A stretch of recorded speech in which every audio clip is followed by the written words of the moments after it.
What's up, Cougs? I am your host of Unorthodox Sports here on KUGR's YouTube channel.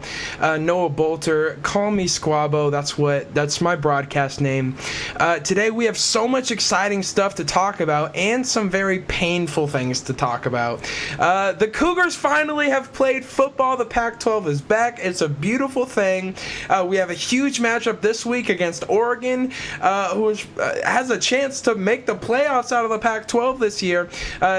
So many keys and important things to discuss about that matchup this week. As well, the Seahawks are coming off what I'm dubbing one of the most embarrassing losses we've had in the past decade. So definitely hit that subscribe button, hit that like button. We have some exciting stuff to get into. I'm not getting into it by myself. With me today, two very, very important individuals. On my left shoulder, Mr. Asher Lind, heading into his final semester at Wazoo. Let's cherish every last moment with him as we see gray hairs appearing all around his head, getting older and older by the minute. Asher, great to be with you. I might need to go get some product or something. Bosley, not a sponsor. Dude, I can't be having gray hairs. I got a broadcast this weekend. I can't be looking old. On my right shoulder, our residential Q&A expert, Aaron Monson. We got some questions for later on in the show, and if you have any other questions, leave them in the chat. I see you, Lewis, the KC Sportsman in the chat. Appreciate you. Aaron, great to have you on the show. It's great to be here, and it's going to be another great show, just like it always is. My pleasure. All right, without further ado, because we have so many things to get into, and I'm going to shout this out multiple times throughout the show. Don't do it right now unless you have multiple tabs and one earphone in each ear, but you should go check out my YouTube video on my YouTube channel. I just posted a video about everything wrong with the Seattle Seahawks. It was a 16-minute recording. It's a 12-and-a-half-minute video, and it's pretty ranty. We're going to get into some of that in just a little bit. But first, we have to begin on a celebratory note. The Cougar football team is 1-0. The first coach, Nick Rolovich, to win his road debut since 1977 for Wazoo. A great achievement to begin his career. The run and shoot offense looks great. The run game was phenomenal. We didn't have Max Borgian. We still had 229 yards on the ground. Jaden DeLora was legit. 2 touchdown passes where he dropped them in from heaven into right where they needed to be. As well, Travell Harris was incredible with the major rush touchdown. Our defense held up. And offensively, what I saw from Jaden DeLora, I hate to say it so soon and so quick when I didn't even know if he was going to be the starting quarterback. But this gentleman right now, just early first look at him playing for Wazoo in this offense, some of those shifts that he had, some of those juke moves, that speed, that acceleration, he's starting to look like a poor man's right-handed Lamar Jackson. Tell me I'm wrong. I wanna bring you guys in on the conversation. Aaron, that look on your face, I gotta go to you first. Right. What was your takeaway from the game? Oh, dude, I loved Jaden DeLora is a true freshman, right? So that means he still has 5 years eligibility. Phenomenal. The dude has the weirdest throwing motion I've ever seen in my life. Like, it looks like he doesn't bring his arm all the way back like normal. It's just kind of like, it's a weird, quick. It looks like I was talking to my mom about it, and she said it doesn't look like he has it doesn't know his like arm is a ball and socket joint, so it's like it doesn't look like he rotates the entire thing. But I mean, he can throw the ball really well, and it was insanely fun to see such a young guy on his college debut. Nick Rolovich has been watching this kid since he was a sophomore. He offered him a full ride to Hawaii while Rolovich was still there as a sophomore in high school. He's maybe 15 or 16 years old, and he already got an offer to a D1 school. He played at the high school that Tua and Marcus Mariota played at, right? And he broke every single one of their records in high school. So I'm just saying that gives me a little bit of confidence in this kid. And he's a very mobile quarterback as well, which it's very different for WSU because we've been the type of offense to run during the Mike Leach era where you just sit back in the pocket and chuck it downfield for 450 yards a game. But I mean, it was just nice to see him be able to be mobile, because I love mobile quarterbacks. In my opinion, are much more fun to watch than the guys who just sit in the pocket and throw the ball all the time. And like I do agree with the Lamar Jackson, like the poor man's right-handed Lamar Jackson, except like I honestly see a little bit of Cam Newton in him as well, because this kid likes to jump forward and get into the end zone off that one rushing touchdown. It kind of reminded me of Cam Newton a little bit too. Well, so I get what you're saying. Yeah, go ahead. And his arm looked a lot better, to be honest. Yeah, the way he was dropping it in from heaven right into the breadbasket, you love to see it.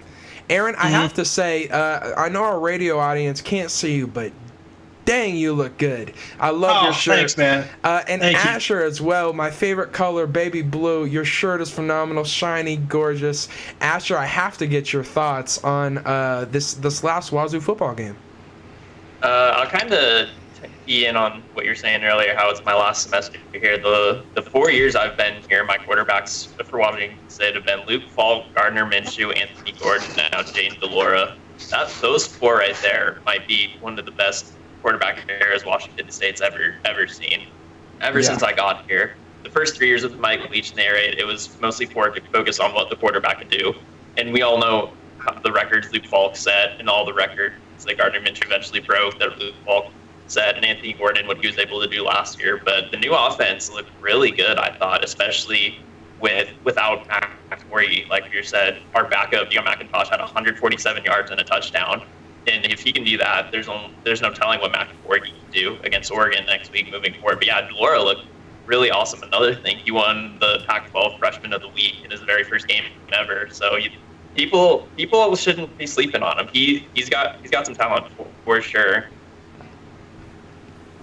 Yeah, no question about it. Lots of great things to take away from that victory. Our defense held up as well. New defensive coordinator did a very nice job from Wyoming.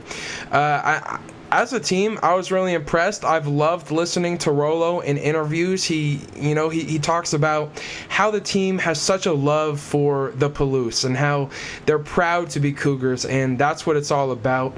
2020 is a crazy year. We've seen a lot of insane stuff this year. That Apple Cup is right around the corner. Knock on wood. Just saying, anything can happen, and I'm looking forward to it. Speaking of crazy things and crazy games, if Wazoo is able to win, let's talk about their matchup, or our matchup this week against Oregon. Oregon is a top 25 team, arguably a top 10 team. They're ranked number 11. They looked really good last week against Stanford. We had an incredible game on the ground, 229 rush yards for Wazoo. They had 269. They were that good on the ground last week. The look on your faces says it all. We got our hands full this week. This is going to be a good team. The projected Pac-12 champion, right now it says they are a 10-point favorite and an 85% chance to win the game does Oregon have, but I don't know if the odds makers paid close enough attention to Jaden DeLora. I'll get into my keys in a minute, but let's see if we can get some optimism from our other Cougar analysts. Let's go to you first, Aaron.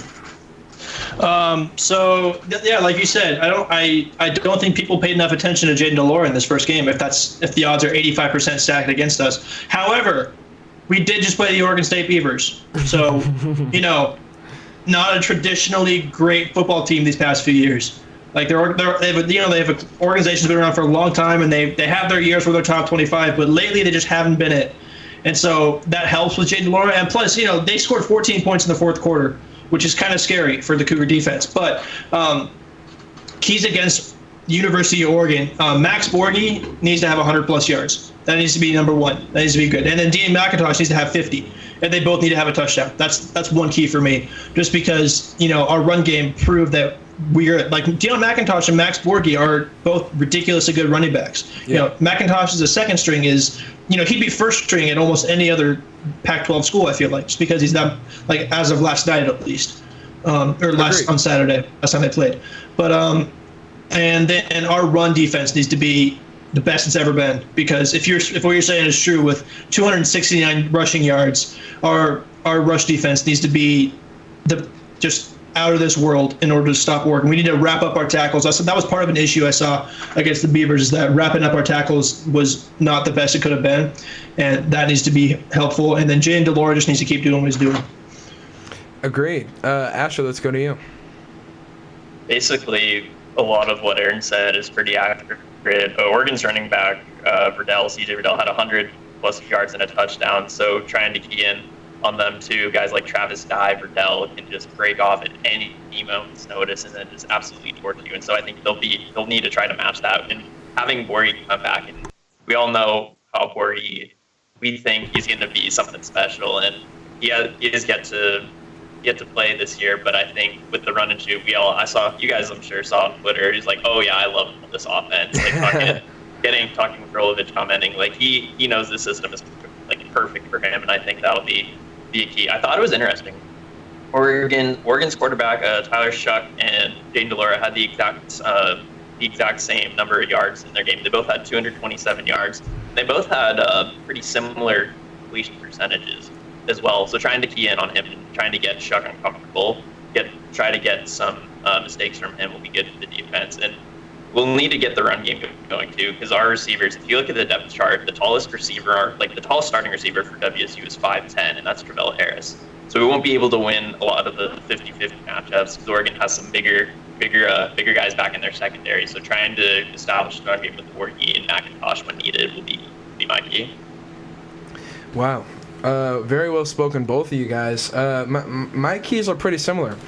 First of all, and this is the most important thing, especially with how this offense is fueled, they showed us in week 1 what we want to do. Of course, as your first game at an institution, you have to establish and you have to over-establish what your philosophy, what your principles are, and what your program is all about. And our program right now is about running the football. We have 2 extremely dynamic backs. Aaron said it. They would both be starters most places around the Pac-12 right now. When I say run the football, I'm not just talking about those running backs. I'm talking about Mr. Lamar Jackson himself, Jaden DeLora, getting loose and using his mobility, because I saw some things from him, his juke moves, and the way that he sees the field. I really like that from him. Just got to make sure he gets down before contact, but that Lamar has the same problem. And the other guy I want to see running the football, Travell Harris, breaks the game winner essentially at the end of the game. The creativity in this offense after an offseason where social distancing was put into place at practice and conditions are more difficult than ever before for a first-time head coach at an organization in a year where there was a time when the season was canceled or expected to happen in spring. Tremendous job by Nick Rolovich galvanizing the troops, teaching them all of their formations, where they need to be in a brand new offense to this unit, bringing his offensive coordinator from Hawaii, and turning Wazoo football into one of our best debuts for a head coach on the road since 1977. So incredible job by Rolovich. That I need to see all sorts of the entire offense needs to run the football. You mentioned it. We don't have the tallest wide receivers. We have the fastest wide receivers. So let's use them in the run game. David Moore, Travell Harris, he's like a Deebo Samuel type from what I saw just week 1. So I hope that we're able to run the ball with all those guys. Defensively, we have to stop the run.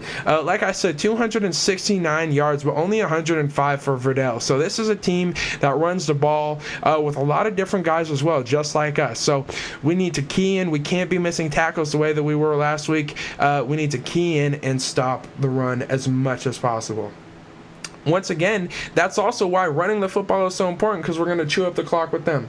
And finally, we need to win the turnover battle against these guys. DeLora did have that one throw down the middle where he kind of thought his guy had a step, but honestly, it wasn't the best read. There was a DB and a safety back there, and they ended up intercepting DeLora. Not the best look, but true freshman, you give him the benefit of the doubt. Just moving forward, we have to win the turnover battle against these guys. Aaron, is there anything you want to add? Yeah, no, it's like I just want to add, it's like a nice change seeing how much the Cougs have ran the ball. Like that first game only, we're normally a team that throws between 400 and 450 yards a game, right? Just because of our classic air raid offense that was brought into here by the Mike Leach era. And I think that Rolovich is kind of incorporating that a little bit as well. But I think that he realizes the talent he has in McIntosh and Borghi, and that he needs to just utilize them more. That's just what I wanted to add. Completely agree. And with the Wazoo Pride thing, everyone seems to be bought in, and that's another beautiful thing to watch. Asher. One thing I want to say, I never thought I would be saying this out loud, but I didn't think I would see a WSU game where we have more rushing yards than passing yards. Absolutely mind-boggling to me after watching an air raid the last 3 years. 229 on the ground, 227. They had 7.5 yards per rushing attempt, though, which is an awesome number you like to see going forward. You can get that many yards with Borgie, we know, could get 10 or 12 on any given game. He has those juke moves just like Laura you're talking about. Swabo, he can make guys miss in the open, out of the backfield, catching it, finding a gap, just busting right through it. So I think that's something to look forward to, is seeing what you can do. Another interesting thing about this matchup, and we saw this play out, unfortunately, with the next game we're going to talk about, Seahawks-Bills. Essentially, how the matchups work out, Oregon last game gave up over 100 fewer passing yards than Wazoo did, and that's unfortunate for our defense. But on the ground, we gave up 70 fewer yards than them, so that's a good sign in terms of the matchups for this game. Let's make Tyler Shaw beat us. Let's not let the rush attack beat us. So moving forward, run the football, stop the run. This is Pac-12 football. Let's get physical. All right, let's shift now and let's talk about something that's not very easy to talk about. And I already shouted it out. Maybe. For me, for Aaron and I, and for probably the majority of our Seahawks fans, that is, right?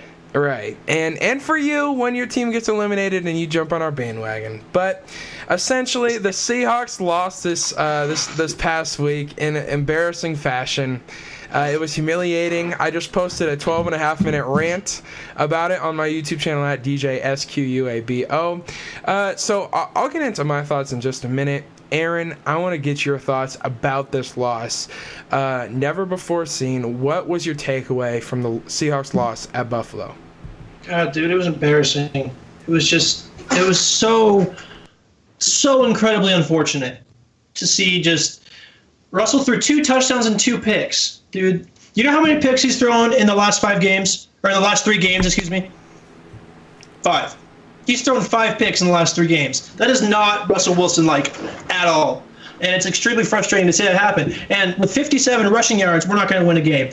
With how many? 390 receiving yards, though. That's doable. But once again, Asher, like you keep on saying, every week the Seahawks can't be giving up 400-plus yards a game and keep on expecting to win.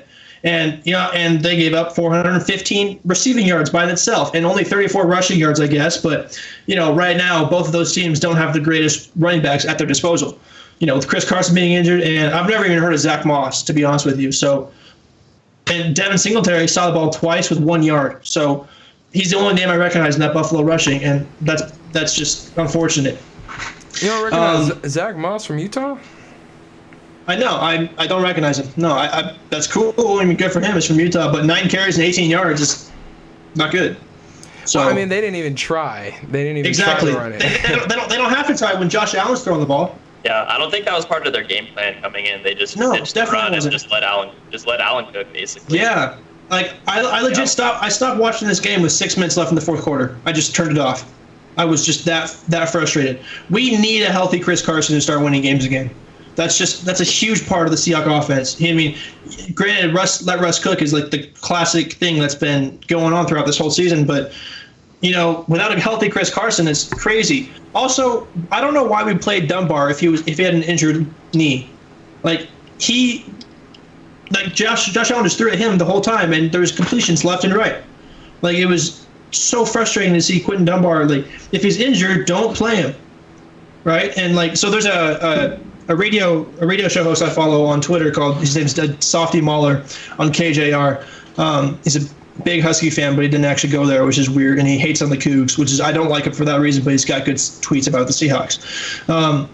He tweeted out, just get the ball to DK and get the hell out of the way. And that just makes total sense. DK Metcalf had 108 yards with a touchdown.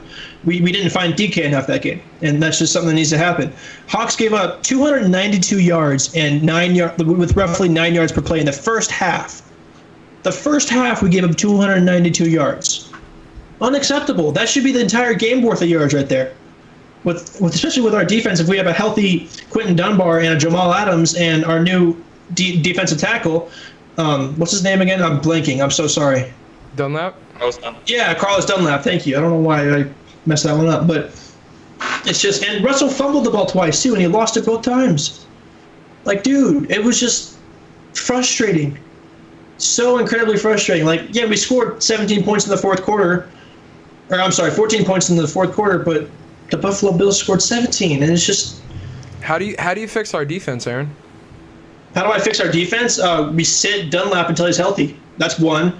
Bobby Wagner looked slow in that game. Like, there's a couple plays where he just couldn't catch up to people. Normally, he's instantly there. So Bobby Wagner needs to get his head in the game and, like, fix whatever's happening there. And our corners just need to start playing better. And it's just unfortunate. And, like, that can segue into one of the questions that one of my buddies has, if you want to start that now, like, part of one of the questions about the Seahawks. So my buddy Jonah Burke back home in Monroe, shout out to Jonah, he asked, when do the Seahawks fire Ken Norton, or do the Seahawks fire Ken Norton? And I agree. I think we definitely do. Ken Norton has just been doing awful, like, the entire season, not just because of this game and our two losses, but we give up 400-plus yards a game. That's unacceptable. That can't keep happening. And so I say Seattle dumps Ken Norton and finds somebody who can manage our defense better. It's just unbelievable to me. Man, there's a lot of stuff that you completely agree with. One point that I didn't have written down, but I like that you brought up, Bobby Wagner was chasing a lot in that game. He was always behind the play, trying to run guys down. And when you're in a position like that, someone of his size trying to chase someone that's a little bit smaller and more of a quick player like Stephon Diggs at times, he was getting beat that way. And that was the problem that I saw. We played too much man coverage against Stephon Diggs, for instance. That's one of the points I brought up in my video. One problem I have with Seattle, let's just blitz Jamal Adams every single play. Honestly. He's horrible in coverage. Honestly. Atrocious. Blitz Dude, him every single penalty, or every single play, because he gets penalties whenever he covers. I know. Okay, yeah, that was another part I forgot to bring up. He had a crucial penalty on a 3rd and 15 that would have gotten us the ball back. Like, dude, just blitz him. That's all we have to do, and it works. It's been shown to work. It's like, dude. The reason that he had the penalty was because we blitzed other people than him. He was one-on-one with a really fast receiver, and he ended up clocking him so that he didn't get beat. Even though Josh Allen was going down one way or another, they got the call on that play, and they go down and they score a touchdown.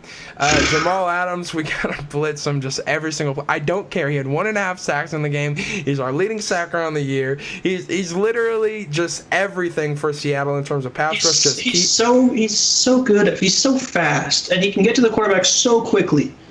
And it's just do it more, Ken Norton. Just do it more. Do it more.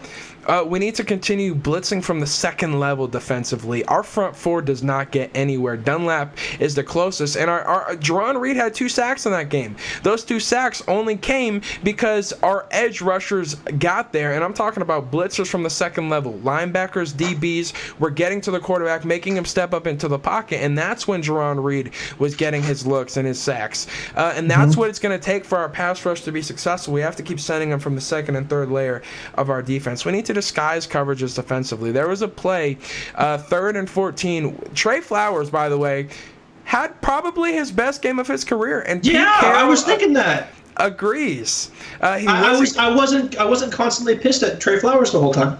Exactly. We were mad at Dunbar, and Flowers did give up the first touchdown of the game when Diggs ended up chasing, but that was Flowers' zone. But outside of that, Flowers did a nice job against Stephon Diggs. He broke up a couple passes, one exact pass, and this was a play. It was a huge play for Seattle. It was 3rd and 14 defensively. Stephon Diggs was lined up where Trey Flowers was, and that's a matchup that us as Seahawks fans went through a lot of fingernails thinking about that.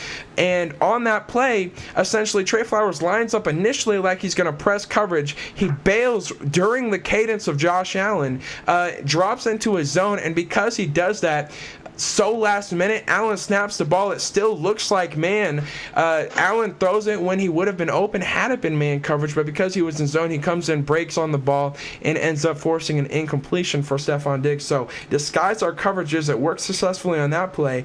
We should do it more often. We need to blitz on 60% of the plays and run zone coverage on some of our blitzes. We're always running man off our blitzes, and when we're playing Jamal Adams against Stephon Diggs, I don't like that matchup. Defensively, if we're in these zones, intermediate zones off of these blitzes, quarterbacks are going to get confused. They're used to man coverage off blitzes, and instead of having a guy chasing, we'll have a guy in front and meeting at the football, knock a lot of balls loose. Our secondary has to keep our eyes open across the field. That's what happened on the first touchdown, and the last blocker on the line of scrimmage needs to protect Russell Wilson. Asher, let's go to you and get an outsider perspective on how this game went. What were your takeaways from the Seahawks loss? So I started watching the game from the very beginning, and I think the Bills set the tone right from opening kickoff. I'm sure you guys saw it, that 65-yard kickoff return that gave the Bills a super short field, and Allen made 2 or 3 straight completions. It was like, okay, that's how this game's going to go. I think he had 280 yards and a couple touchdowns by half, and you're just wondering, oh my goodness, the Seahawks are 6-1, and they're just getting tossed around out there by Josh Allen. But if you look at their roster, or if you look at their schedule, their 2 losses are to Kyler Murray and Josh Allen, quarterback, 2 of the more mobile quarterbacks in the league. And I think that's one of their biggest struggles, is being able to contain mobile quarterbacks. Kyler Murray had a rushing touchdown against Seattle when they played. Josh Allen had a rushing touchdown, and he was able to expose the one-on-one coverages. You mentioned a couple plays where they shut Stephon Diggs down. Yeah, that's true. But he finished with 9 catches and 118 yards. And he now leads the league in total receiving yards after this game. So I think that's one of the biggest keys, is being able to contain mobile quarterbacks, and they weren't really able to do that. Not kind of like you said, their front four isn't really able to do a whole lot right now, but it's honestly worth considering. Do you just switch Jamal Adams from safety to put him up front four? It's definitely something worth considering, given how much they want to blitz Jamal Adams anyway. So why not just put him another 5 yards up there so he doesn't have to make it up in a couple seconds? It's something I've thought about, but I don't know. No, I agree.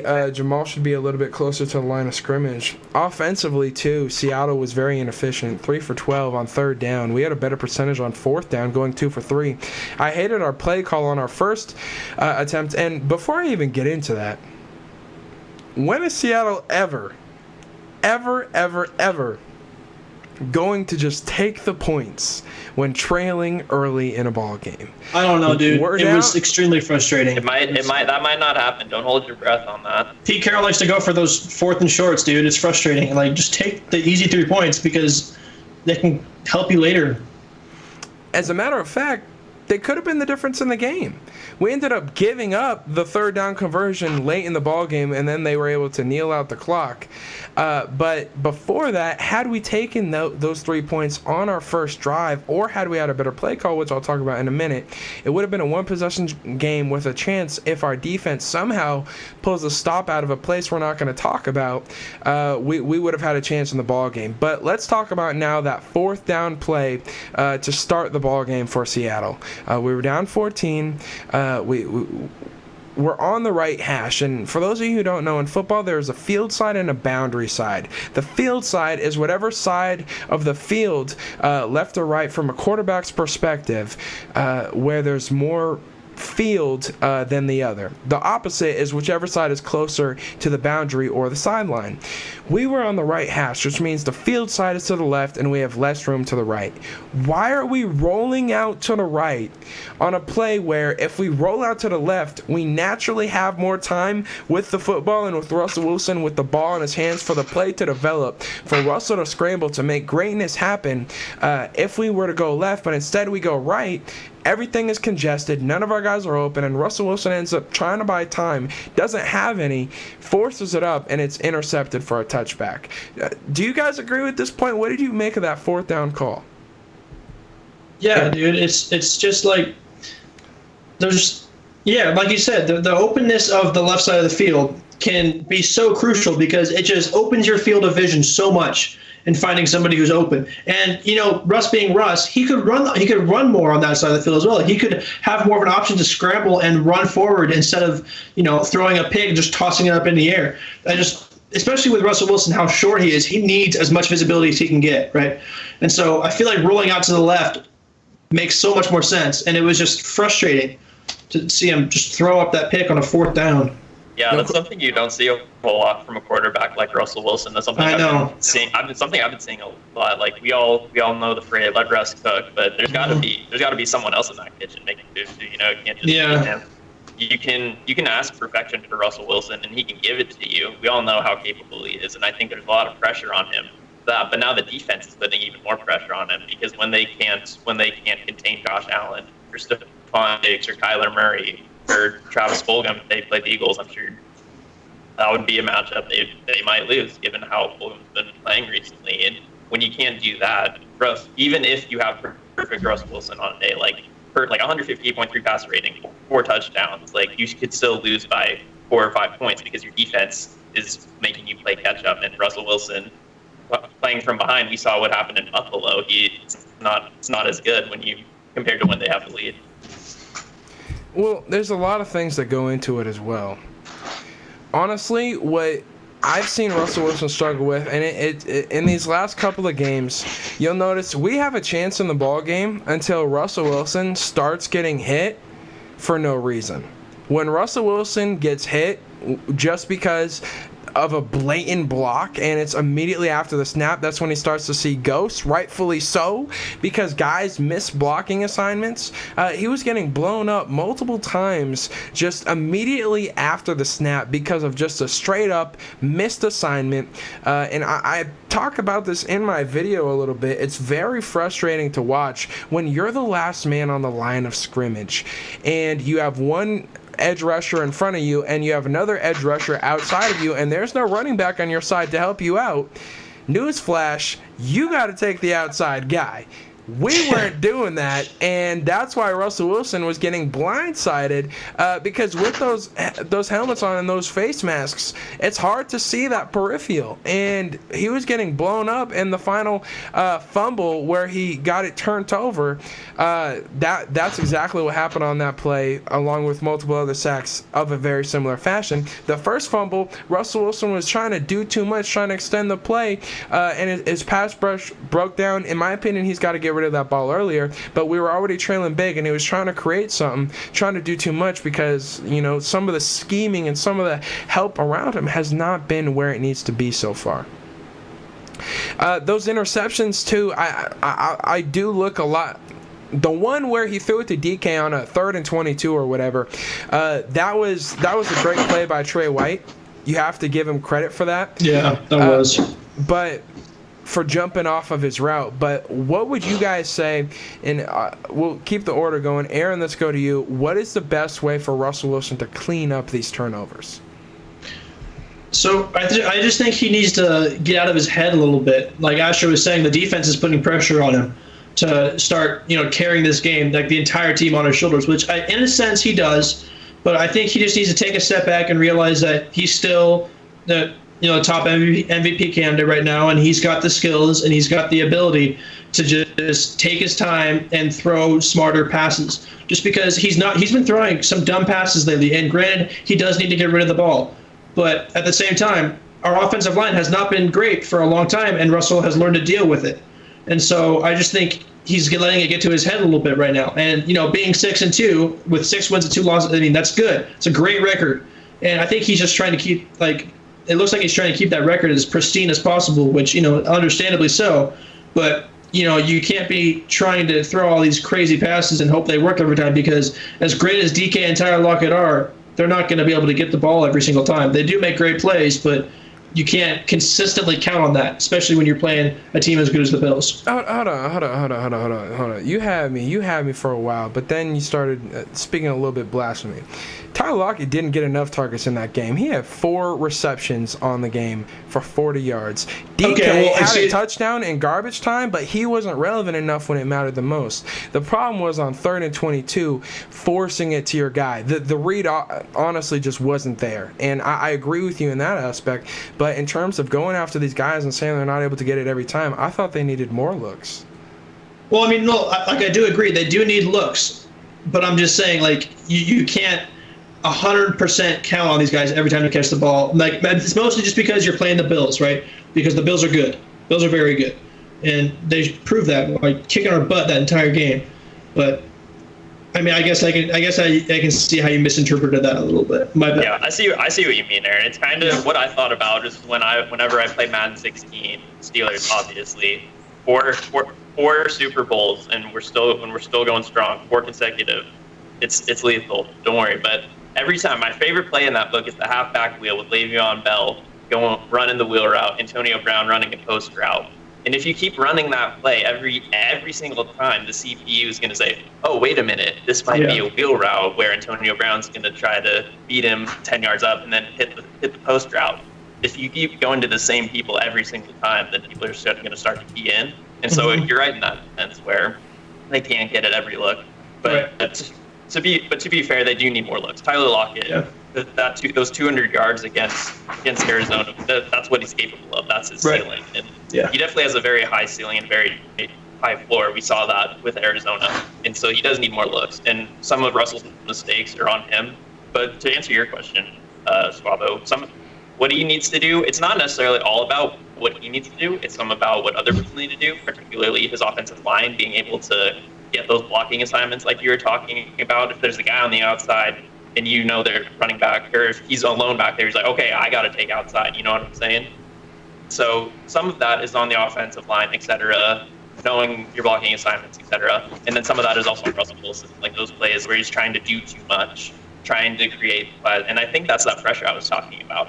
Because the defense is making him play catch up, he's trying to make up for that on the offensive side of the ball and trying to do too much because the defense hasn't been able to perform up to what they should be.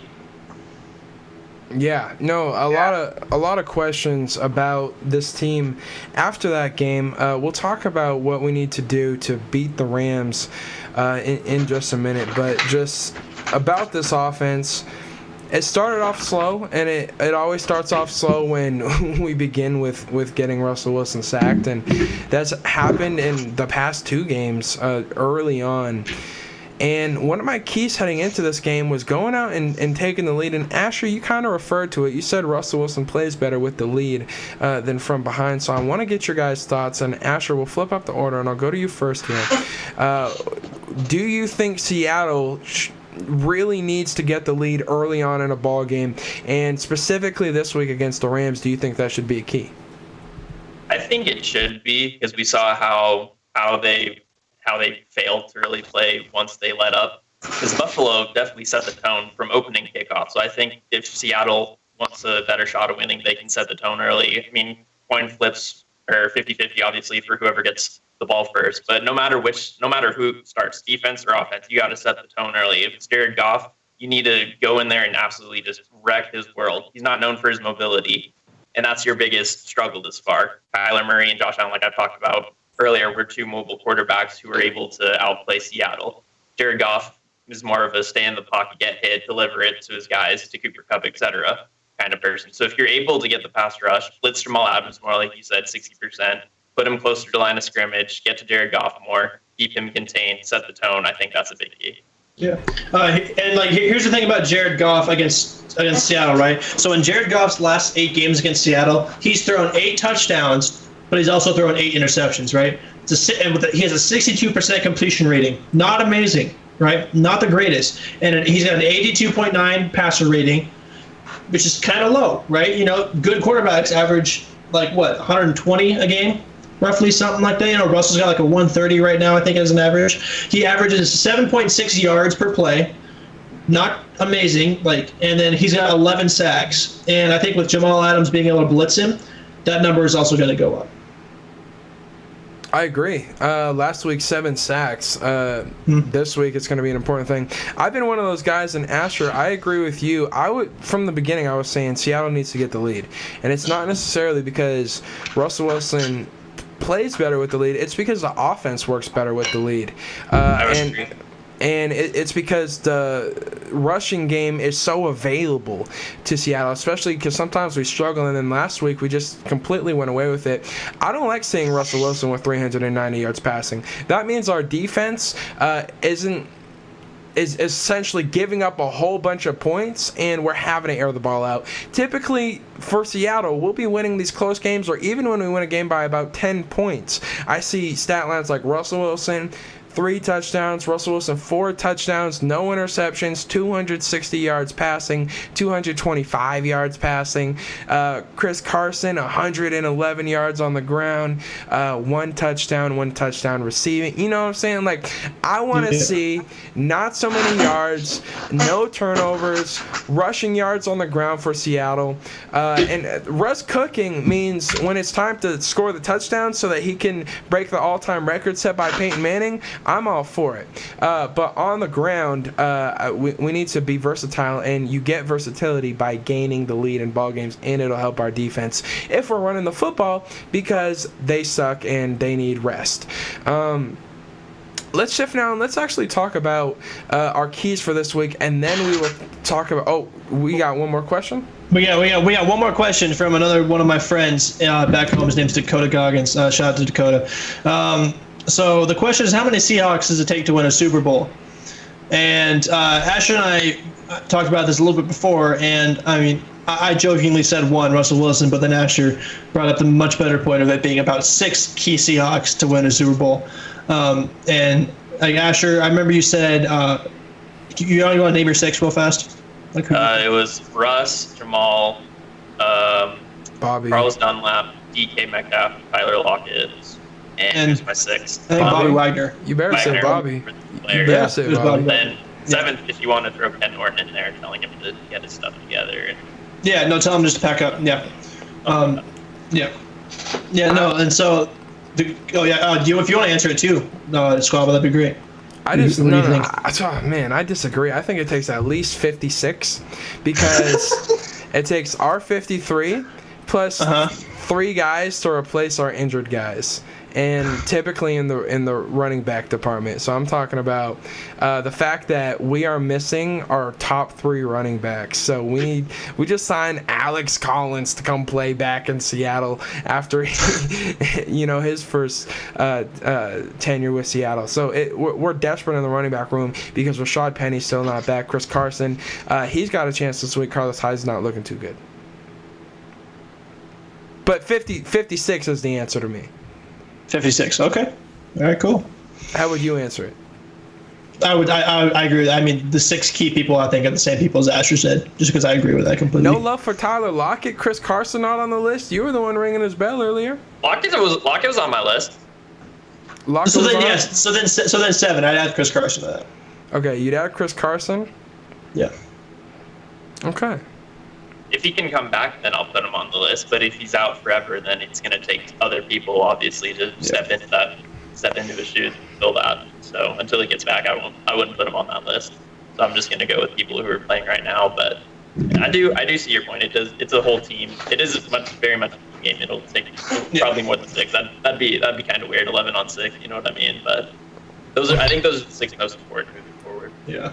I like to see Jamal Adams get some reps at running back, though. That could be pretty fun. That would be great. That would be awesome. And DK on defense, come on. Oh my goodness, dude! Put him as like as slot corner and just have him press and just knock him on their butt at the line of scrimmage. He could be a slot corner. He could be a strong safety. He could be a linebacker. He could do any of those. I feel like he could be an edge rusher. Yeah. I think basically anything except offensive line. I think DK would have a really good shot at. He has the height quarterback. He has the arm size. There's not a lot of positions he wouldn't be able to play. That's offensive fair. line. He's got a shot. Let's be real here. Like I'd put him at center, if anything, on the offensive line. That's where I would put him. I would put him on. I would focus on defense though. If we're putting him on a line, I would rather put him on defensive end. I would too. Definitely. Because he's way too fast to not be able to get past any of the best. Like Andrew Weber from the Rams, like one of the best linemen in the league, without a question. Yeah. No, you're exactly right about that. I completely agree. That's an edge rusher. But if he were to play offensive line, I disagree about center. I think he'd be a guard. You know, those are the guys. They're surrounded by the center and the right tackle. Center's a very difficult position, Aaron. Right. Well, the thing about centers is that they're not normally like the biggest dudes on the line. Right. The centers are normally a little bit like skinnier, I guess you would say. And DK's not a skinny guy, but compared to guards and like tackles, I honestly think he would be better. And he's also fast, right? Snapping the ball and popping right back up again to start the block. I feel like he'd be better at that than he would be anywhere else. Aaron, as a former center who was the skinniest on his line, so you have a slight point, but yeah, I think I have a couple points. I just remember, like, when I was snapping the ball as a center, like, being the smallest guy on the offensive line, you don't want to have multiple responsibilities. You know what I'm saying? Like, snapping the football, I would agree with that. calling out the defense. If you're the smallest guy on the line, then you're also the quickest guy on the line. That's why you need to be at a position where you're going to pull a lot, like guard.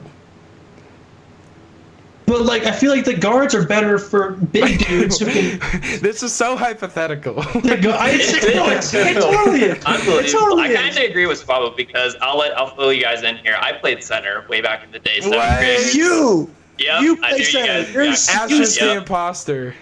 Yeah. No way. Seventh grade, B Team Maroon. We won the city championship. It was awesome. Hey. 4-1. Was this two-hand touch or was this tackle? No, it was tackle.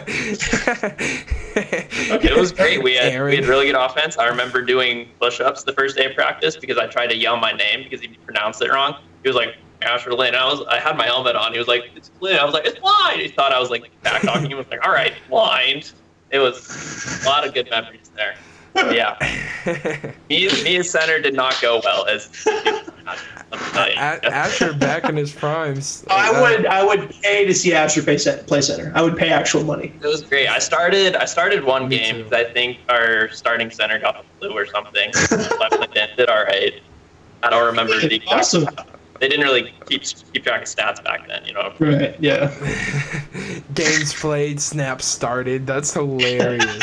Asher, I am proud. You could probably use one hand to count to keep track of those.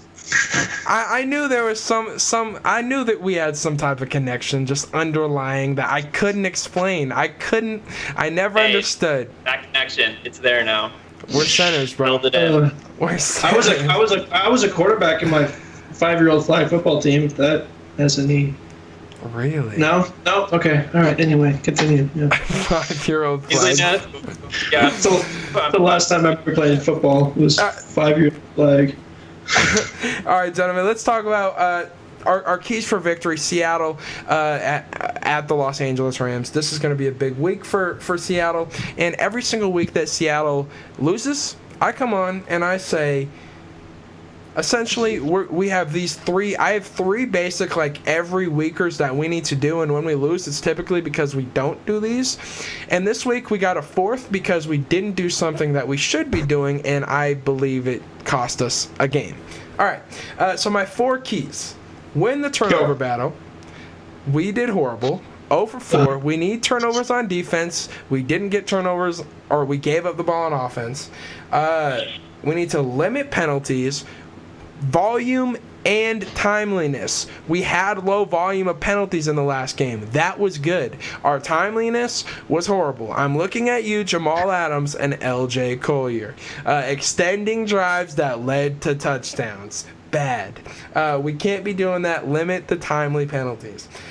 We need to dominate our pass rush. Last game we had 7 sacks. We had 2 wiped off. We could have had 9. And those were via penalty. One of which we accepted, and I was questioning early on. I didn't like that because I predicted we had 5 sacks in the game, and I was hoping that we would get there. But our pass rush needs to dominate, and we need to keep dialing up the pressure like we have in these past 2 ball games. And lastly, our new key that hasn't been a key, but we really struggled in this aspect. And just thinking back, it's always been an important thing in football. We need to dominate on third down, offensively and defensively, but offensively specifically, we were 25% last game. That is horrible. That is not even halfway to that's halfway to failing. And we're college students. That's halfway to failing. I honestly thought you were going to say halfway to 50%. I was like, well, you're not wrong. But no, just absolutely horrible. We got to be those better are good. on third Those down. are really good points. Yeah. Asher, let's go to you. I kind of keyed in on it earlier, so to speak. Containing Jared Goff, you've struggled against the mobile quarterbacks in Murray and Allen, so being able to get to him, blitzing with Jamal Adams more often, I think that'll be key going forward. And this something I don't know if you two thought about, but something I thought about. I think this might be because with the cornerbacks the Rams have, I think this might be DK Metcalf's toughest matchup one-on-one. Because hypothetically, the Rams would put Jalen Ramsey, their best cornerback, on DK, the Seahawks' best receiver. And Jalen Ramsey's probably top 2, top 3 cornerback in the league right now. With all the plays he can make. DK has the height advantage, obviously, but Jalen Ramsey just has such a high football IQ, and he knows how to cover guys like he's a veteran at this point. He's a veteran. Yeah, absolutely. I would agree with that. And so seeing what DK can do, he's a young receiver, so you know how loud Jalen Ramsey is. He'll be talking smack DK every single time they line up against him. Just trying to get rent-free in Metcalf's head, so making sure DK just plays his game. Because when DK goes off, oh my gosh, dude. He's for only being in his second year, I've been so impressed with how DK he's played. Yeah, and I'm not trying to be biased or anything, but looking at the numbers, just the build, everything, he's just the perfect fit for Seattle. And having a quarterback like Russell Wilson has definitely helped development a lot. So it'll be really interesting to see how he matches up with Jalen Ramsey. I agree, man. He's like Claypool, but better. And he's one of those guys that's just so unstoppable with his size and stature. Jalen Ramsey is one of the best corners in the NFL. The best corner in the NFL, Stephon Gilmore, got embarrassed by DK Metcalf. That's facts. That's a very good point. That's facts. Gilmore did not talk as much as Ramsey does, but I think DK has a phenomenal game this week, and I'm really hoping that he dominates that matchup. Aaron, let's go to you. I'll be rooting for him. It'll just be interesting to see how much smack talk Jalen Ramsey does, because we all know how loud he is on social media and on the field. Exactly. It's the greatest thing ever. I love Jalen Ramsey's social media. Hearing him mic'd up, oh my God, it's gold. Yeah. It's all gold, honestly. Real side note, real quick, Jalen Ramsey's Twitter profile pic, the JR in the football, I think that's one of the top personal brands ever. I love it. That's cool. Definitely. Anyway, Ryan, so a key victory against the Rams. Asher said it earlier, but looking at Jared Goff in the last 8 games against Seattle, I think that instills a bit of confidence in the Seattle defense, right? He's been sacked 11 times in the last 8 games he's played us, right? And he's thrown 8 picks. Not good. Jared Goff does not do well against the Seahawks, and since Jared Goff is so key in this Rams offense, I think that's going to be very helpful. Another good key is going to be just Russell taking his time in the backfield and just finding DK and Tyler Lockett. I think Tyler Lockett is going to be – he probably won't be covered by Jalen Ramsey, just because Jalen Ramsey, like you said, will most likely be covering DK. And DK, I feel like DK will have a tougher time against Jalen Ramsey than he did with Stephon Gilmore, just mainly because of the smack talking, just because Jalen Ramsey brings a different type of energy than Gilmore does. And so, but DK also kind of he also has that sort of energy about him, right? Where he's a big dude, and I've heard it. He's totally he's one of the most competitive dudes on our offense, I think. And I think he's going to try to prove himself against Jalen Ramsey. And there's going to be if DK makes a big play, there's going to definitely be some showboating on Jalen. I'm foreseeing this in the future right now. DK is going to be flaunting himself into the end zone while Jalen Ramsey is just sitting there. So that's a key. Just finding DK when he's seeing a good read with DK is going to be a key, as well as just 80 plus rushing yards. That's all I'm asking for. Just 80 plus at this point. Run the ball. That's all I'm asking. That'd be good. Something else I want to bring up really quick, I thought about. Make sure Russ doesn't do too much, because no matter where Russ is on the floor or on the field, Aaron Donald's going to be going. Yeah. Aaron Donald scares me, dude. He scares everybody, and rightfully so. Dude. With how Seattle's front forward been playing, I feel like Russ might get hit a couple times. And so making sure he doesn't do too much. And we all know he can scramble for sure, but if you're going to scramble, just take off. Don't try to find someone and throw a bad pass like you did against Buffalo. Aaron Donald is just a notorious hard-hitting one of the best defensive tackles I've ever seen, right? And it's just he's going to be a ridiculous threat, and we might have to put 2 guys on him. Yeah, you were talking about competitiveness. Aaron Donald's probably the most competitive guy on that field. He'll chase anyone down. Oh, it's crazy, and like he's scarily fast for how big he is too. I don't know about most competitive. I'd say he's up there. Who would you put more competitive then? I would say DK is more competitive, because even when DK disappears, like he makes some plays on the game, I've seen Aaron Donald disappear for an entire game.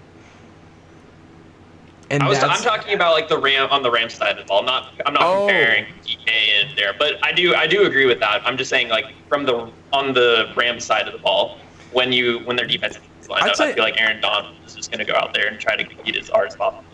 Don't get me wrong. I've had my fair share of nightmares about Aaron Donald as well. Like, let's be very clear about that.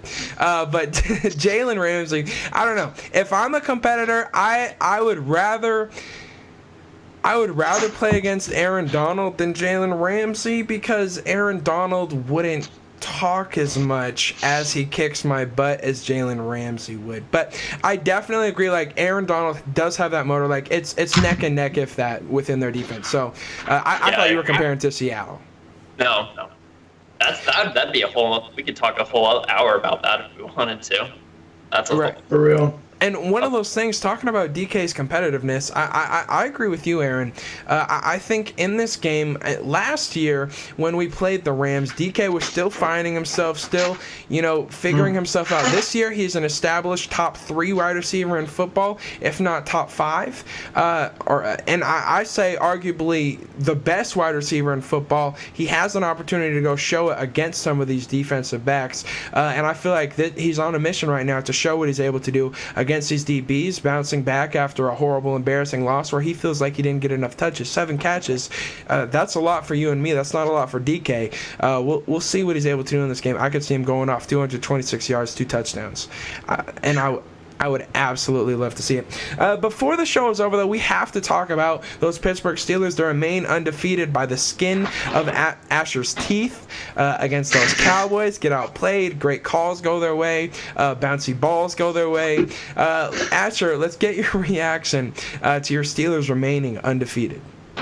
I'm just going to say I'm sad we didn't get to do the power rankings, because I definitely don't have the Steelers at number 1 right now, based on how they only beat a 4th-string quarterback by 5 points. As much as I love them, I can't put them over Kansas City the way Patrick Mahomes and them are playing right now. Oh my goodness, they're just lights out no matter who they play. And I said it last week. The only thing I would wish for is if the Chiefs and the Steelers play in the regular season, so we can really see, okay, do the Steelers really deserve to be undefeated? Because I think there are a bunch of really good teams, and I listened to Colin Cowherd this morning say there are a lot of really good teams: Steelers, Ravens, Tampa Bay, New Orleans, etc. But I think there's only one really great team, like completely top to bottom, side to side, and that's the Chiefs. Like, Andy Reid is a head coach, A+. Pat Mahomes, we all know what he can do. Kelsey, Tyreek Hill, just on paper, they're just the total football team. And they had a little hiccup against Vegas, but that'll happen. And so I'm really glad to see Ben doing good, because he basically played without healthy knees. Because he went back to the locker room and was able to get above 110 passer rating and had 3 touchdowns. But man, we can't beat a 4th-string quarterback by more than 5 points. Oh my goodness, that honestly makes me scared about Joe Burrow next week in Cincinnati. He's top 5 in total yards for the league, and he's a rookie. And he has some weapons. We all know what they can do. We saw them beat Tennessee, like a really good Tennessee team. And if our defense plays like that against Cincinnati, we're probably not going to get to 10-0 like I said we should be. Honestly, you guys have obviously a really good team. You guys have a schedule where you could go undefeated, but I was looking at the schedule, and bring your point up. It's there. If we play the Ravens again, we could obviously beat them, assuming Minka Fitzpatrick makes another game-saving play. But our hardest games moving forward are probably the Bills and the Colts, and then after that it's Washington and then Cleveland again, and then another Cincy game, and a couple other teams that are bottom of the league right now. So hypothetically, they could go 16-0, but they're going to need to pick it up, I think, if they can only beat the Cowboys by 5 points. I'm just putting it out there. I think you lose one of the games against Cincy. I think Burrow gets you one time. I would not be surprised at this point. I I could see that totally happening. I think Burrow's playing lights out right now. I could see him beating Pittsburgh. All right, Aaron, let's go to you. Your takeaways from Pittsburgh. Elevator version, because the show is pretty much over. Right. Yes, sir. I think containing Zeke at 51 yards is huge for your Pittsburgh defense. Like that's a really good number to hold Ezekiel Elliott to because Zeke's such a beast. And really good this year. Yeah, they're going off. And I mean, holding the Cowboys also 243 yards. I mean, that's pretty good as well. Also, not having Dak Prescott helps with that, like you were saying earlier. But I can definitely see the Steelers going undefeated. But no, I actually could not agree with you more about Joe Burrow being one of the losses for the Steelers because he's popping off. And like rookies who have that good of a season can be surprising once in a while, and especially when an undefeated team goes in with that much confidence. That can be deadly sometimes. Ask Tennessee, man, what they think about Joe Burrow right about now. Yeah. All right, I think guys. it's 50-50 either way, looking at the schedule. It's like they could beat all those games, and then, like you said, they could lose to a Jacksonville if they're having an off there. Or Joe Burrow could just go in and throw for 4 touchdowns and 350 yards, something like that. It's definitely capable of it. It's 100% fair, man. It's about how locked in the Steelers are, but you definitely control your own destiny, and you are off to the best start in the NFL. So props to you, Asher. Enjoy this moment. You are the last remaining team undefeated in the NFL. And the Cougars caught a dub. All right, thank you guys all for watching. Real quick, I'm going to give these guys an opportunity to shout out where you can find them on social media. Asher, let's go to you. Asher Line on everything. That's basically it. I'm going to play some Rocket League here in a bit, get some more highlights on TikTok, so be sure to go check that out. Attaboy. Volcanic Ashman on Snapchat. Aaron, let's go to you. Just at Aaron Monson on Instagram, Aaron__Monson on Twitter. I tweet some pretty great things. You're missing out if you don't follow me. Just saying that right now. Don't forget, that's 2 underscores. Two underscores. Yep, Monson double underscore. For Twitter. And my handle, DJSQUABO. I just posted a video about everything wrong with the Seahawks. I also just got a new logo, and there's going to be a new intro. I unfortunately didn't get it in time for this video, but it will be on the next one. Stay tuned. And thank you all for watching. As always, this is your home for Cougar Seahawks Sports on YouTube, Unorthodox Sports.